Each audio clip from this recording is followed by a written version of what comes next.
So gagawa po tayo ng kimchi. At gagamit tayo ng napa cabbage.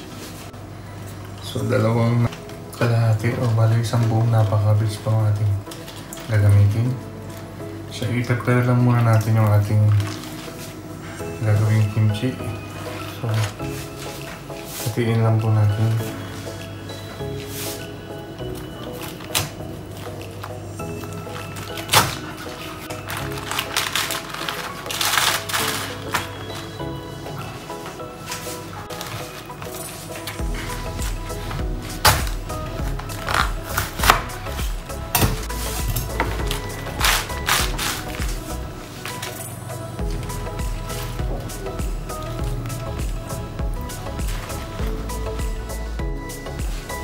So dahil wala tayong malaking lalagyanan, hatiin na natin ang ating napa-cabbage sa bite size.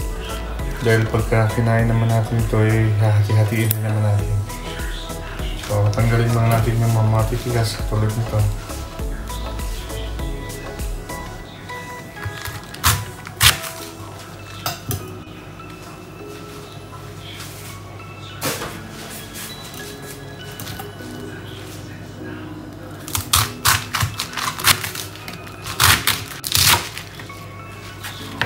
Lagyan na natin dito sa container.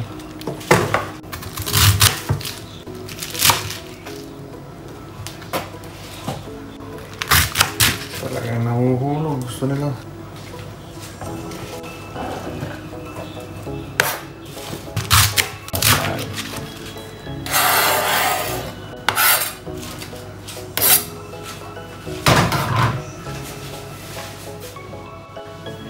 Yan na yung mga nahiwa natin, guys.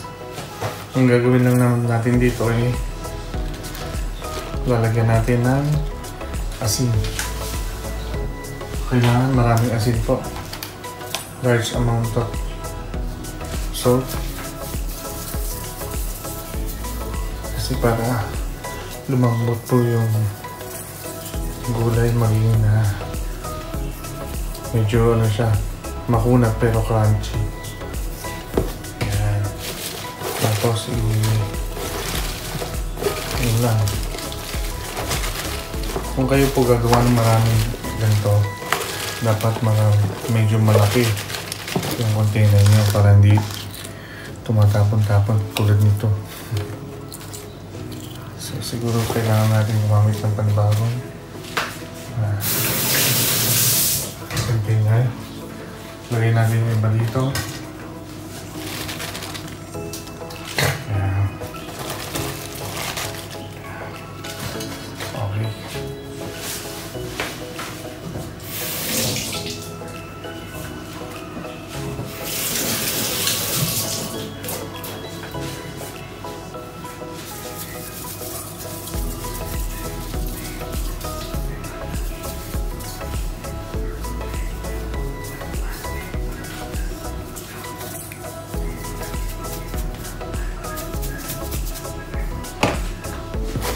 Siguraduhin malinis po yung kamay bago natin haluin para po hindi magkaroon ng contamination ng ating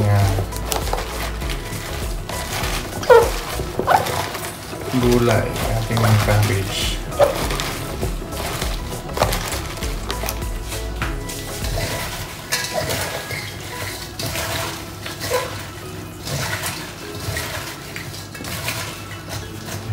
Pag may mga nalalagyan ito, hugasan lang po natin.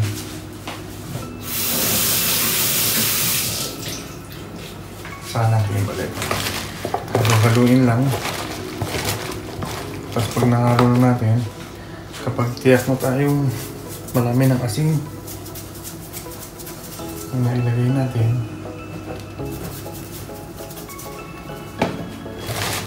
patagalin mo lang po natin ng mga 30 to 40 minutes para mababad po siya sa asin.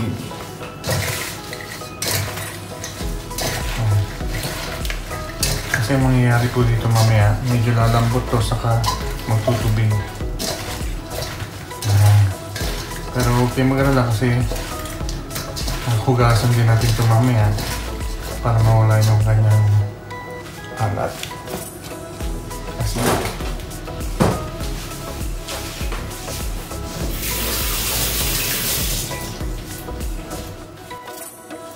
Yan guys, kung nakita nyo, ito na yung ating binabad kanina sa asin. Tignan nyo ang nangyari sa kanya. So yan, medyo nag-shrink na siya. Tapos ito yung nangyari. Yan, makunat na pero medyo malutong pa rin yan. So babalik-balik rin lang natin para maging ano yung pagbabad sa mamaya huhugasan na natin to. So guys, ngayon naman huhugasan na natin tong cabbage na ating binabad sa asin. So kita naman kung paano siyang nag-shrink, no? Kanina punong-puno siya pero ngayon tingnan nyo naman kung gaano na lang karami. Nag-ano na siya, nag-shrink na siya. So ito yung texture na kailangan lang natin. So tatapon natin itong tapon na lang natin itong pinagtubigan niya, yung katas niya, maalat yan. Ito yung may asin, saka natin hugasan.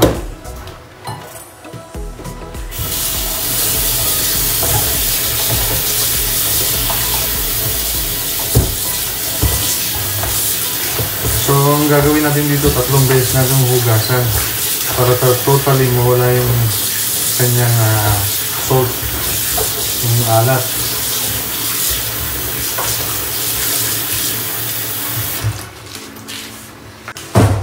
So dito natin siya sasarain.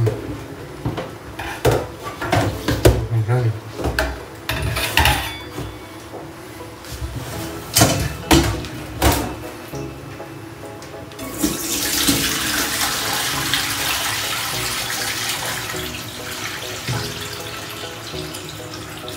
So, itong panalo natin, hindi kasi ito, kaya gagawin lang natin para may pangsalo lang, para hindi tumapon yung so ibabalik lang din natin ulit para natin hugasan ulit ng panibago. So hanggang mawala yung yung pinaka-salt niya.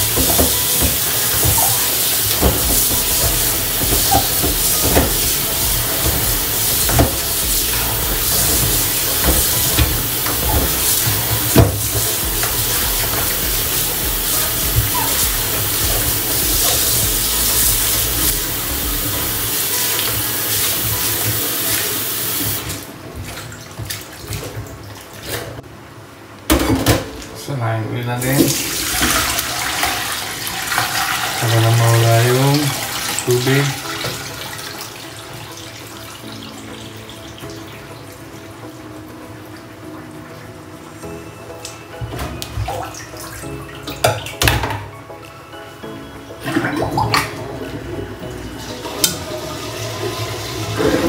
Balik natin. Ito na yung last na hugas, pangatlo.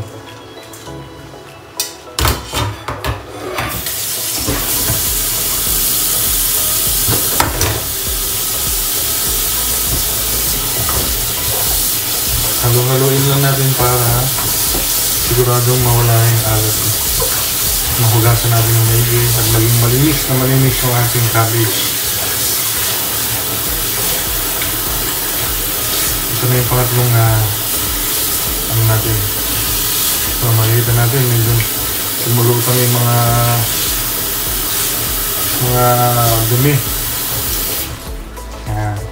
Tapos ang gagawin natin, pigain na lang natin siya para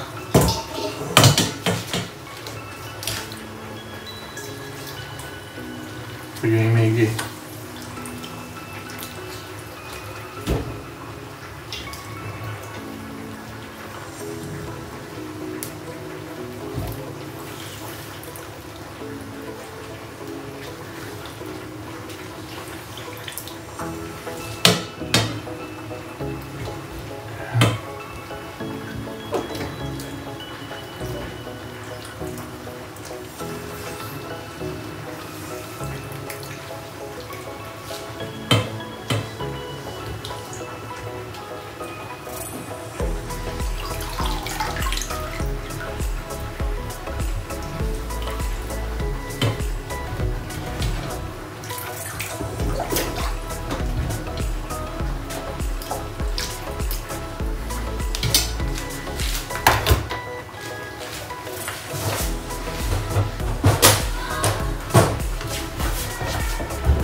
Tapos i-drain lang muna natin ulit para mawala pa yung katas niya.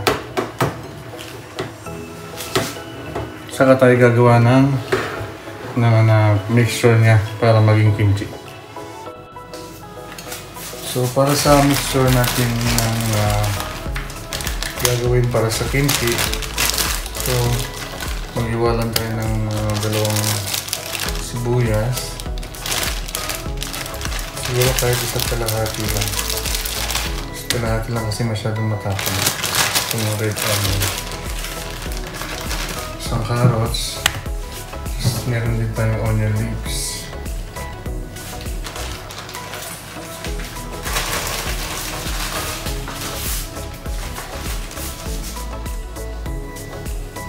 Samahan na rin natin ng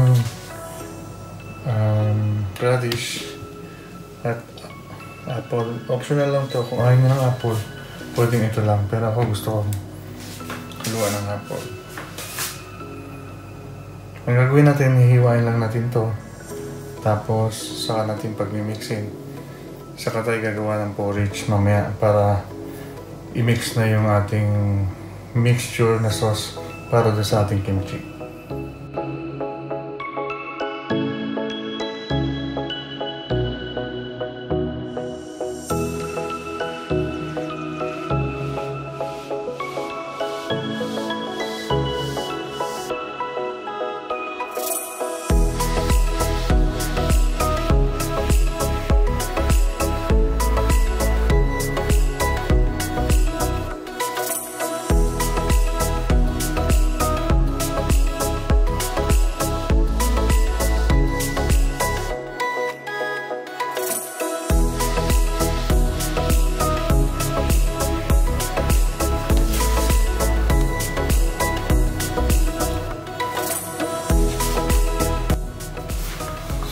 Magmi-mix na lang tayo ng nahiwa na natin, grind na natin lahat ng ating mga ingredients.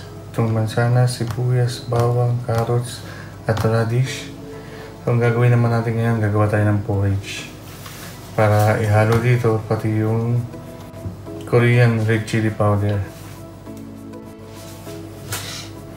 So, maglagay lang tayo ng 1 cup na tubig. Tapos haluan natin ng glutinous rice flour.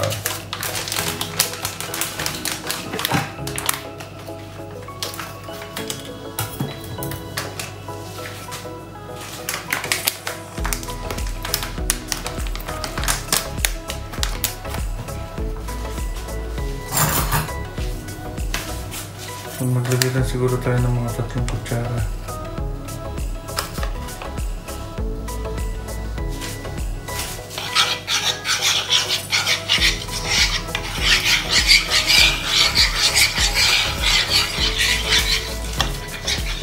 Namin muna natin maigi itong ating itong rice flour para pag sinalang natin hindi siya mamumuo, magiging smooth yung texture ng ating gagawing porridge.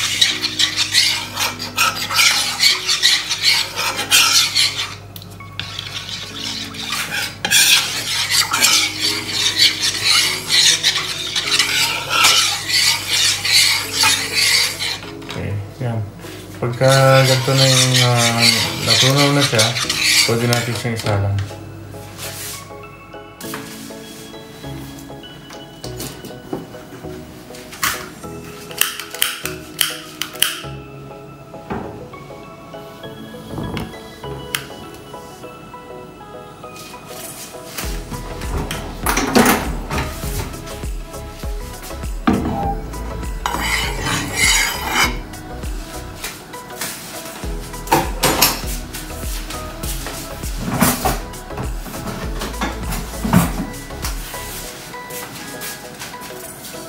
Haluin naman natin habang nakasalang kasi hindi ito pwedeng mamuo. Kailangan maging malapot siya na parang smooth yung texture.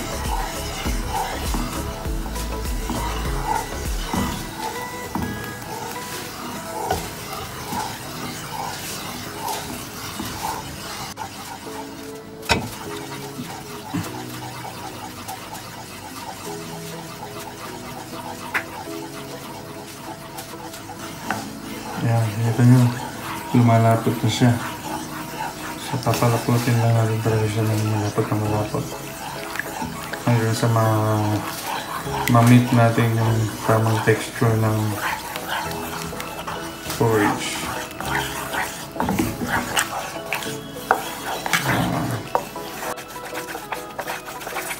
Ayan. Pag ganito ang bulak na kaya natin ako. Ang pamilya natin.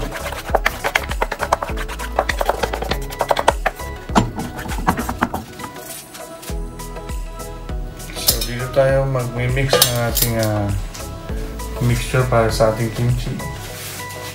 So, palamigin lang muna natin ito. Isalin lang muna natin itong ating porridge.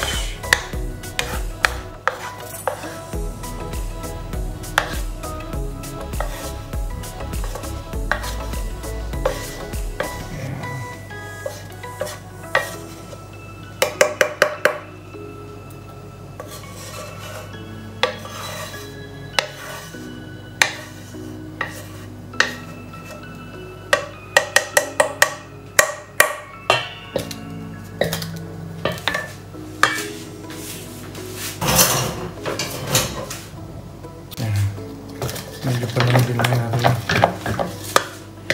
Medyo mainit pa kasi. Pero siguro kung lalagyan natin ang ingredients, medyo lalamig naman siya. So, lagyan muna natin ang ating patis. So, lagyan lang muna natin ang mga siguro 2 kutsarang patis.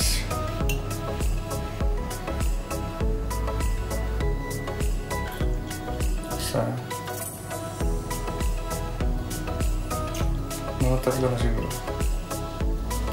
Para tamang-tama lang yung magiging alat niya.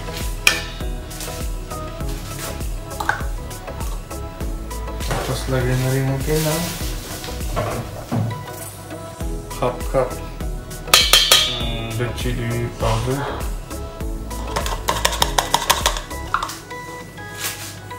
So, haluin natin.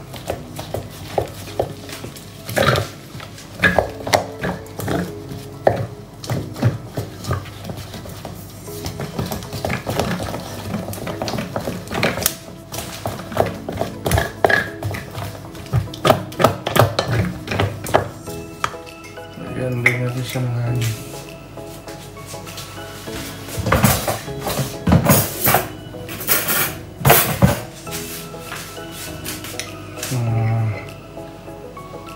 One, 2, 3 tablespoons.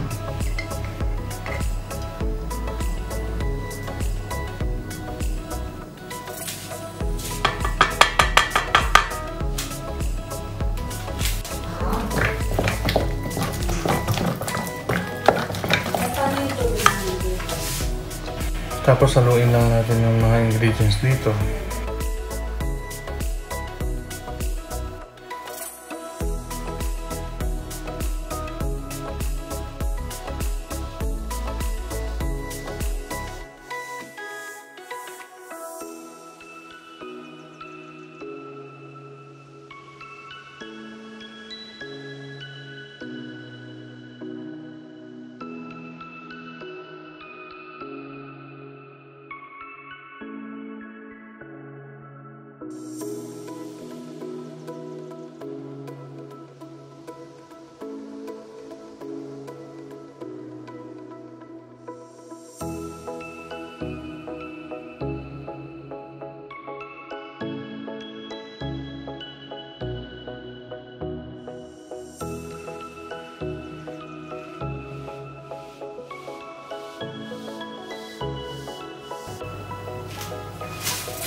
Ito na po yung ating kimchi.